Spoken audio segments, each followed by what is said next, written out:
Көң жағып, күл шығаратын Ақкөл, Қызыләуіт, Ақтөбе ауыл тұрғындары биыл көгілдір отынға қол жеткізеді. Ал ауыз суға жарымай отырған 7 ауылға су құбырын тарту бойынша сметалық құжат дайындалуда. 4 елді мекенге шағын мектептер салынады. Осылай деген Талас ауданының әкімі баспасөз конференциясында бірқатар атқарылуы тиіс жұмыстарды баяндады. Әріптесім Ардақ Сапиулла жалғастырсын. Биыл Ақкөл, Ақтөбе, Қызыләуіт ауылдарына газ құбыры тартылады. Күн суыса көң жағып, күл шығаратын Қарашаның енді көгілдір отынға қолы жететін болады. Сондай-ақ 4 елді мекенге шағын мектеп жаңадан салу жоспарда. Ал бірқатар ауылдарда автокөлік жолдарына да тиісті жөндеу жүргізілуде. Құл, Сейілбек, Қожағаппар және Ойық ауылындағы Көктөбе елді мекендеріне жаңа мектептің құрылысын жүргізуге қатысты ұсыныс берілді.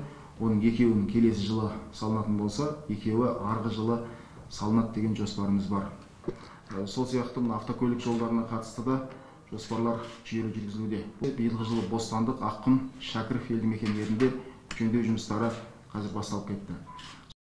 Айта кетейік, биыл Таластың қара шаңырағы Ақкөлде жаңа спорт кешені ел игілігіне беріледі деп жоспарлануда. Басқа да 2 ауылда спорт нысанын салу көзделген. Сонымен қатар Тамабек ауыл тұрғындарының ұсынысы бойынша аталған ауылда мәдени ошағын салу үшін тиісті қаражат қарастырылып жатыр екен. Тамабек ауылынан тұрғындардың қазір ұсынысы түсіп отыр. Осы ауылда да бір клубтың құрылысын жүргізіп, сол жерден бұл ауыл біздің белгілі ақынымыз Серік Томанов ағамыздың туған ауылы. Осы жерде жаңағы клуб салып, сондай бір мәдени орта ұйымдастыруға қатысты халық тұрғындардың ұсынысы бар. Біз бұл ұсынысты қазір қолдадық. Оған да қатысты тиісті қаражат көздерін қарастырдық.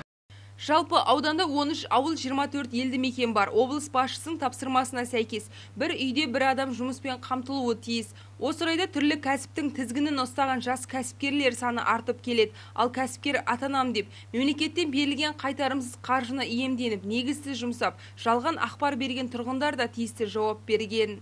Ардақ Сапиулла, Қанат Бақытұлы, Жамбыл Ньюс.